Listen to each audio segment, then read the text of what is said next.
Now to our GMA cover story. Actress Ashley Tisdale opening up about her struggles as a new mother, including challenges with breastfeeding and her decision to move to formula.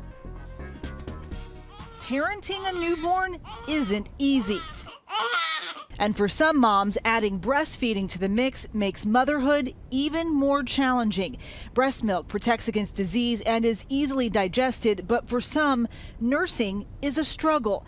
As many as 92% of women report challenges in the first days of nursing, with actress, singer, and producer Ashley Tisdale among them. Tisdale says her daughter Jupiter, born in March, had trouble latching from the get-go, telling website Scary Mommy, "I was getting stressed because it wasn't working.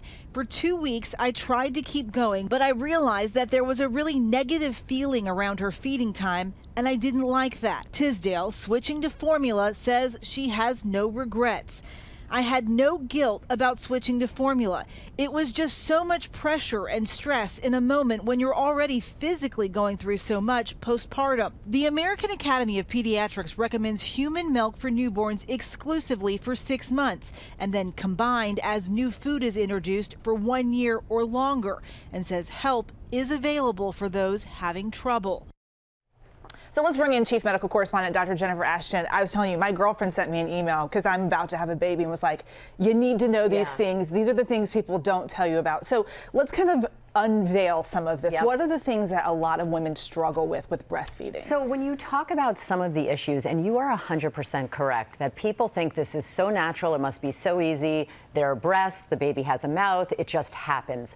Not so fast. So there can be a lot of issues involved, and they run the gamut from pain, and I mean pain, eye-popping pain in some cases, not to share personally, latching difficulty, milk production, locations for feeding. I mean, it's not that easy. You have to dash into some places and find a quiet place to do this. And logistical challenges, Eva. I remember I felt literally like I was on the clock, because when that baby needs to eat, you need to feed that baby unless you're using a pump, which I think is a drastically underutilized resource for women who want to breastfeed but actually want to do something else with both their hands and maybe without the baby. Well, and let's not forget, they're also recovering. Yep. They just had a baby. So you're an OBGYN. Yep.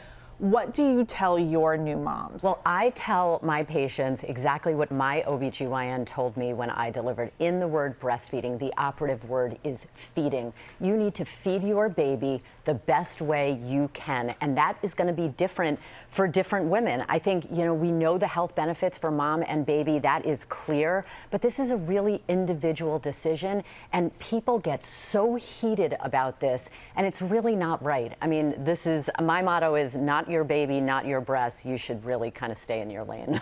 So what advice do you give to those other people who do try to weigh in? And there's so much pressure on moms to do this. What do you give to them to say, hey, help here? I think we should uncouple this from something that may have social or even sexual connotations to something that is medical and really personal. And so if you're on the periphery of someone who is breastfeeding, you need to support that woman and that baby whatever way they need. That's going to be different for different women, but really my motto is stay in your lane. Yeah. And do what you can. And I'll make a house call for you. Thank you. I might be calling you for help. No problem. Thanks, Dr. Jen.